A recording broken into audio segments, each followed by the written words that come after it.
السلام علیکم ورحمۃ اللہ وبرکاتہ۔ صلو علی الحبیب صلی اللہ علی محمد صلی اللہ علیہ وآلہ وسلم۔ بعض بندے امبیسی میں انٹرویو دے کر آتے ہیں اور ان کو پاسپورٹ جب ریسیو کرنے جاتے ہیں تو ان کو کہتے ہیں کہ آپ کو کال آئے گی، اس مسئلے کو کس طرح حل کیا جائے۔ اللہ عز و جل سے دعا ہے کہ اللہ عز و جل جہاں کہیں بھی آپ سٹرگل کر رہے ہیں ویزے کے معاملے میں، زندگی کے کسی بھی معاملے میں، اللہ تعالیٰ اس رمضان المبارک کے ببرکت مہینے کے صدقے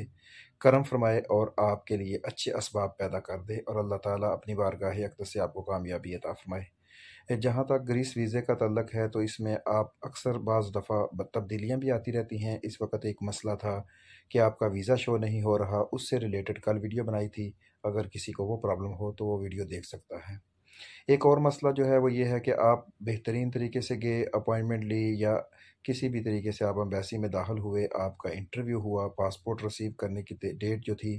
وہ 7 دن کے بعد تھی، آپ پاسپورٹ ریسیو کرنے گئے اور امبیسی نے کہا کہ آپ کا پاسپورٹ ریڈی نہیں ہے، آپ کو کال کریں گے۔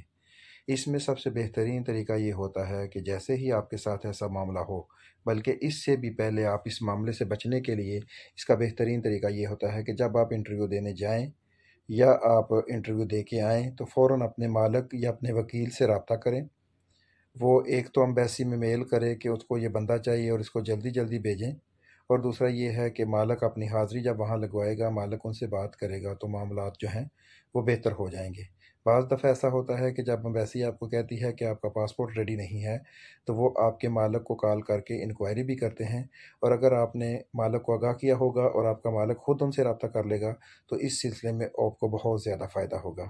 عمومی طور پر جن بندوں کو کہا جاتا ہے کہ آپ کو کال کریں گے ان میں اکثر کے ویزے لگ جاتے ہیں، ضروری نہیں ہے کہ سب کے لگیں لیکن اکثر کے لگ جاتے ہیں۔ تو اس لیے کوشش کریں کہ اگر آپ کے ساتھ ایسے معاملات ہوتے ہیں یا نہ بھی ہوں تو جب آپ انٹرویو دے کے آئیں تو یا انٹرویو دینے جائیں تو اپنے مالک کو آگاہ کر دیں، اپنے وکیل کو آگاہ کر دیں، وہ سٹینڈ بائی رہیں گے تو آپ کے کام میں آسانی آ سکتی ہے اور آپ اس پریشانی سے بچ سکتے ہیں۔ ہماری بھی دعا ہے کہ اللہ عز و جل آپ کو دنیا اور آخرت میں کامیابی عطا فرمائے، ہر دکھ اور تکلیف سے محفوظ رکھے۔ اللہ کے ساتھ بھی اپنے رشتے کو مضبوط رکھیں، جب اللہ کا ساتھ آپ کا رشتہ مضبوط ہوگا تو دنیا کی خوشیاں آپ کو تحفے میں ملیں گی انشاءاللہ عز و جل۔ دوسروں کے لیے آسانی پیدا کرتے رہیں، اللہ پاک آپ کے لیے آسانی پیدا کرے گا۔ اپنا ڈیر و خیال رکھیے گا، اپنی دعاؤں میں ہمیں بھی یاد رکھیے گا۔ جزاک اللہ۔